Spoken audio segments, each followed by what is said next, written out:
What's going on, everybody? Welcome back to the channel, and it has finally started. Season 2 of the DLCs has just kicked off just this weekend, and man, what a tournament it was. I watched a ton of the tournament on Disney Lorcana's Twitch site. They were streaming all weekend. The casting was great. It was fun to see Baker on there again with Spessy and Kim, I think, and Kawa did a really good job. It was just a great time to see everybody back together, just doing DLCs again. It was just everything in the meta was just exactly what I thought it was going to be. We saw tons of Blurple. We saw tons of Amethyst Steel. We saw a lot of kind of like rogue decks too. I saw a very cool, what was it? A Ruby Steel deck that I saw on stream one time.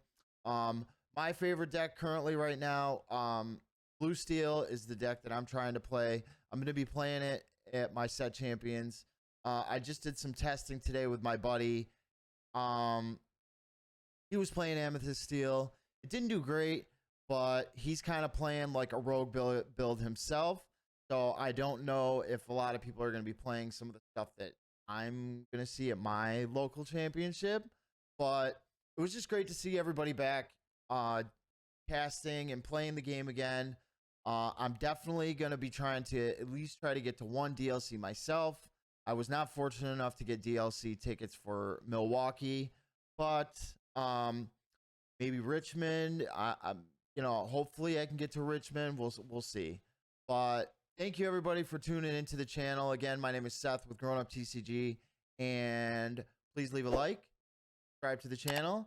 And in today's video, we're just going to be going over the meta, and we're going to look at some of these decks that were competing in DLC Bologna.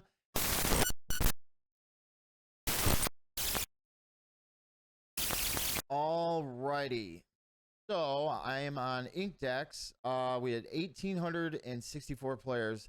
And then another thing that's crazy too is I heard him say that the next DLC in Europe is going to be like 4,000 players. It's going to be double what this tournament was. So, I mean, I was looking at pictures and stuff from like when they would do the intermission stuff. The room was huge. There was a ton of people there, and there was just a ton of well-known people there. A ton of big names were there, even people traveling over from America, where I'm located. So it was just a great thing to see everybody out. I did find out too, I heard another thing, because we did have a DLC in China. So for DLC China, sets 1 through 5, I believe, were legal. You could not place anything from set 6, 7, and 8, but Fabled was legal in that DLC event. So you had 1 through 5 plus Fabled. So it made for some pretty interesting builds. I saw on there was kind of like a green, what was it? Amethyst Emerald Diablo build playing like Max Goof and stuff like that. It was very interesting. It made for some very interesting builds. Maybe I'll make a video where we look at some of the decks and stuff that were happening in DLC China. Big shout out to everybody that played in the tournament. If anybody ever sees this that played in DLC Bologna, big shout out to you guys. It was a great event. Like I said, I watched a ton of it all weekend, and it was just great to see the community back thriving again and playing in DLC events. Big shout out to the winner, Lucas. Blurple was the winner, but he had kind of an interesting build, I would say. It wasn't like your standard build. I mean, we see a lot of the cards that we see with Blurple. You know, we got Basil, we got Bell, we got Dumbos, we got T-Pose. You want to hit that turn 2 ramp. Hades, obviously. But things that were interesting was dig a little deeper is something we don't typically see in Blurple. This magical maneuvers, hypnotic strength we see, finders keepers we see, second star to the right, 1 copy of 1 jump ahead just to ensure that you hit that turn 2 ramp. sometimes I even saw a couple times when we were playing turn 2 Tipo and then singing one jump ahead with Tipo the next turn. So that was kind of interesting too. Another interesting inclusion is Ursula Voice Stealer. So when I first saw the card, when this card was first revealed, I thought it was good. I was like, man, this card looks like it's gonna be something great. I mean, being able to exert a character, use their cost to sing a song that you want for free. I mean, seems great. The problem is we don't have a lot of songs. We lost a lot of songs in the rotation. The only viable songs that everybody thinks about is Strength of a Raging Fire. That's the big song that everybody thinks about. But, you know, we are going to be getting some Whispers in the Well reveals very soon. I really think it's going to happen this Thursday. If not, then definitely by next week we're going to have Whispers in the Well reveals. But I kind of get what they're doing too. We're using the where is it? All of a sudden I can't. Oh, the Voice Stealer. Even if we're not using her the second part of her ability, it is kind of another Elsa because we are getting to exert something else and kind of lock them out. So very cool. Big shout out. Do like the deck list. I haven't been seeing a lot of the Iagos in Blurple just because of that Vanish keyword. Now everybody's kind of teching for that. I did see some builds where they were heavy on Vanishes. On Vanish stuff, I've seen builds where they're Dumbo, huge card in the meta. Blurple wouldn't be Blurple without it. Genie, obviously, still making waves. Been making waves ever since he came out and set. Since he came out in Azurite Sea. Monstro is another one. You kind of see him or you kind of don't see him. But huge shout out. Like the list. It looks very interesting. There was a lot of things in here that caught me off guard. Into the Unknown is another great card. Go ahead and look at who we faced against. Vincent was playing Amethyst Steel, which I kind of did. I looked over this list. It kind of looked like basic Amethyst Steel and how all the Amethyst Steel decks kind of look right now. The only thing was this Royal Vizier you don't typically see, but it gives you a way to deal with evasives because typically Blurple is playing a lot of evasive stuff. So in the list I'm currently playing, my blue steel list, I'm teching for evasive. So I did want to play like the Huey Dewey Louie package. But the problem is I have to take out things like these like the Smees. I was playing the 2-cost Smees to kind of help me deal with evasive stuff, but I would have had to remove the Smees and remove the Genies and take out this is another card that I personally added into my list. The Happy at turn 1 play, kind of getting evasive on the board just in case. And then I'm playing very heavy supports, so being able to give support to Happy with like the Growing Girl, then being able to boost it up to hopefully take out something if I needed to later on in the game. I'm still playing with the list. A lot of things I'm trying to change, but I'll go over that another time. We're not going over that right now. But I did like the look of Vincent's Amethyst Steel list with the Captain Hooks, the Diablos, the Calhouns, the Happies, Doc's in there for that card draw. This was another thing. Yzma's in here. So sometimes I see Yzma in this build, sometimes I don't. I think that she's a good second option for case there is times when you don't see Dumbo, because there definitely was games that I was watching on stream where they didn't see Dumbo at all and they needed kind of an alternative way to draw cards. But kind of all the same powerhouse purple cards we see. Elsa, Belle, Genie, Dumbo. And then yeah, I like the combination of Amethyst Steel. I think it's very. Oh, this Madam Mim was putting in work too. I saw this Madam Mim coming in clutch a few times, and there was another list. I think it's here.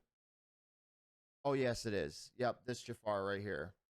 So the Aspiring Ruler was another card that I saw come in clutch a couple times. Being able to give a character challenge or two was what helped out a couple times in some of this guy's matches. So big shout out to you. Still great. I mean, second in a huge tournament like this is a big accomplishment. Another thing I wanted to look at was dogs. Are they? Right here. So we had some aggro dogs in top 8, which was cool because I personally wanted to play around with this deck kind of myself.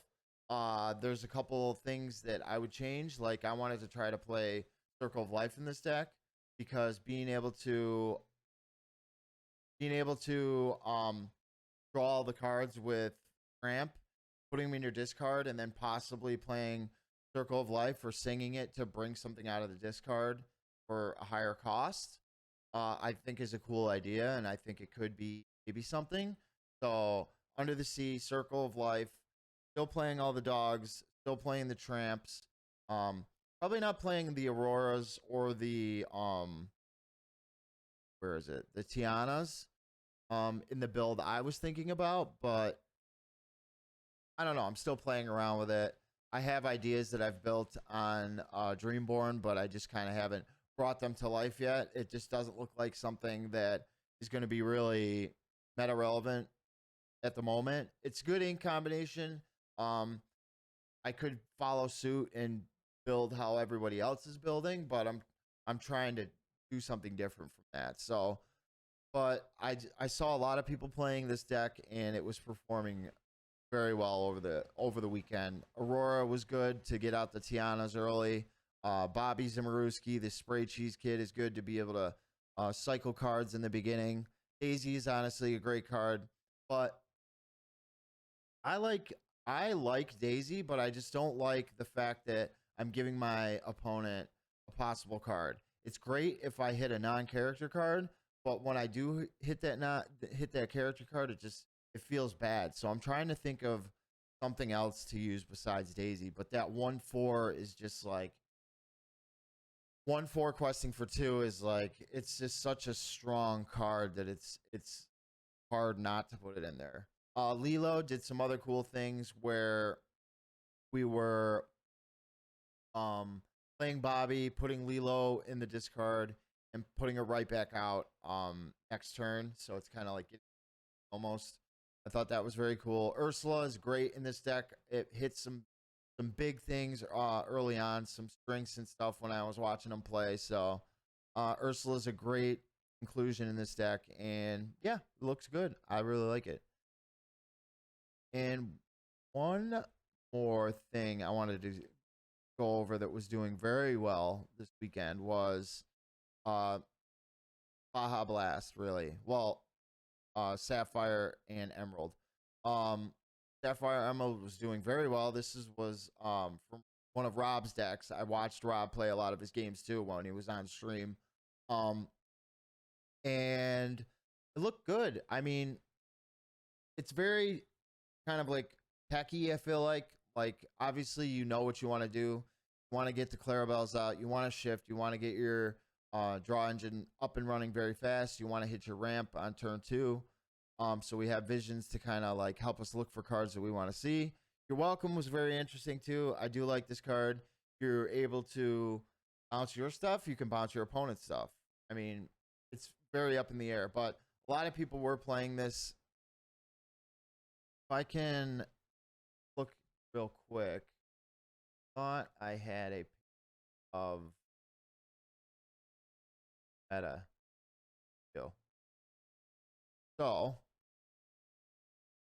this is what the meta looked like for the DLC. So 683 decks were Amethyst Sapphire. Emerald Steel was playing 361. Emerald Sapphire, Amethyst Steel, and then Sapphire Steel, surprisingly, had 36 decks people were playing. And I did get to see somebody play on stream with Sapphire Steel. I can't remember the player, but he did win, and his build looked cool too. I liked, he was kind of playing, I just like Scar. I like that Finally King. I like that card. And yeah. But anyway, this was the Baja Blast. Made top 32. Heads held high combined with Under the Sea was very good. This Basil, I saw this Basil put in some work too. Being able to return cards to the player's hand was very nice. And we can look at, there was a, yeah, right here, Amber Steel that made top 16. So it's your typical aggro kind of Aurora into Tiana into, you know, Mulan to help you cycle cards. We are playing the Rhino package in this one. With the Gym Deers, you kind of just play the bodyguards, get your questers out, and just turn things sideways. So nothing against the deck. I mean, I played aggro in my set champs for back for Inklands when we the first set champs we had for Inklands. I played aggro. I was playing Amethyst Steel aggro with like Benjas and Mr. Smee, the old one that didn't get reprinted. And what else was, oh, the Maleficent, like the 1/1 Maleficent back in those days. But for new players, you probably don't know what I'm talking about. But yeah, for you guys that have been around for a while, you know the old aggro stuff we used to use from set 1. But great list. It was a great tournament. I just wanted to kind of get something out there about informing people about what was going on, that people that didn't watch it. Hopefully you guys can. Everything is still up on Twitch. Go check it out. It was a great event. I'm so happy that we got season 2 kicked off, and I can't wait for Milwaukee in 2 weeks. I actually requested the day off of work so I could sit home and at least watch Saturday, day 1, because that's when you see really all the spice. You get to see the people that are bringing rogue things and trying to figure out decks and do this and do that. But that's all I got for you guys today. Thank you for tuning into the channel. We are going to, like I said, I'm trying to put together a budget build, kind of like meta stuff. So, oh yeah, Nala too. I forgot about Nala. I didn't see as much Nala as I was hoping this weekend, but she was out there. But thanks again, guys, for tuning into the channel. I'm not going to keep rambling about stuff. Please like, please subscribe, and I will see you guys in the next video.